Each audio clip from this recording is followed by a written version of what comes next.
ద్రోణాచార్యుల వద్ద రాజకుమారులందరూ అస్త్రవిద్యల్లో ఆరితేరారు.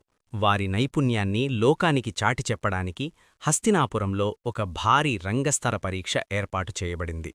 ధృతరాష్ట్రుడు, గాంధారి, కుంతీదేవి, భీష్ముడు ఇలా రాజకుటుంబమంతా ఆ సభకు విచ్చేశారు. ప్రజల కేరింతల మధ్య ప్రదర్శన మొదలైంది. ధర్మరాజు ఈట విసరడంలో, భీమ దుర్యోధనులు గదాయుద్ధంలో తమ బలాన్ని ప్రదర్శించారు.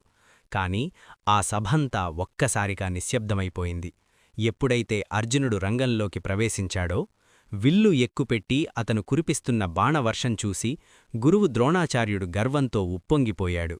లోకంలో అర్జునుడికి సాటివచ్చే విలుకాడు లేడు అని అందరూ ప్రశంసిస్తున్న తరుణంలో సభాద్వారం వద్ద ఒక సింహంలాంటి గర్జన వినిపించింది.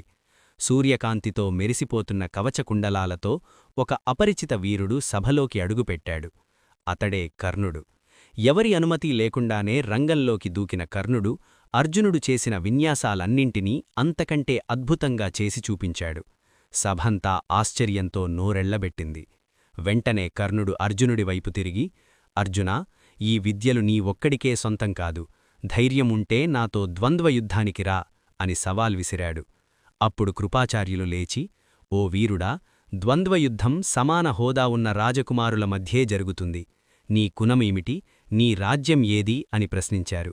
ఆ మాటలతో కర్ణుడు తలదించుకున్నాడు. సూతపుత్రుడన్న అవమానం అతని ముఖంలో కనిపించింది. సరిగ్గా అదే సమయంలో పాండవులను అవమానించడానికి ఇదే మంచి సమయమని భావించిన దుర్యోధనుడు ముందుకు వచ్చాడు. కులం కాదు, పరాక్రమం ముఖ్యం. ఇప్పుడే కర్ణుడిని అంగరాజ్యానికి రాజుగా పట్టాభిషేకం చేస్తున్నాను అని ప్రకటించాడు. కర్ణుడి కంటినుండి నీరు రాలింది.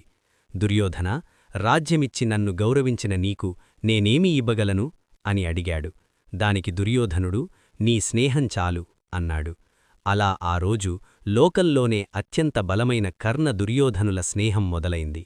కాని అదే సమయంలో కుంతీదేవి మనసు వికలమైంది. కర్ణుడి కవచకుండలాలను చూసి అతను తన పెద్ద కుమారుడేనని ఆమెకు అర్థమైంది. కాని ఆ నిజాన్ని లోకానికి చెప్పలేక మౌనంగా రోధించింది. రంగస్థల పరీక్ష కాస్తా కురుక్షేత్ర యుద్ధానికి పునాది వేసిన రాజకీయ వేదికగా మారింది. అయితే కర్ణుడి పుట్టుక వెనుకున్న అసలు రహస్యమేంటి? కర్ణుడిని చూసి కుంతీదేవి తన కుమారుడేనని ఎందుకు భావించింది అనేది రేపటి స్పెషల్ ఎపిసోడ్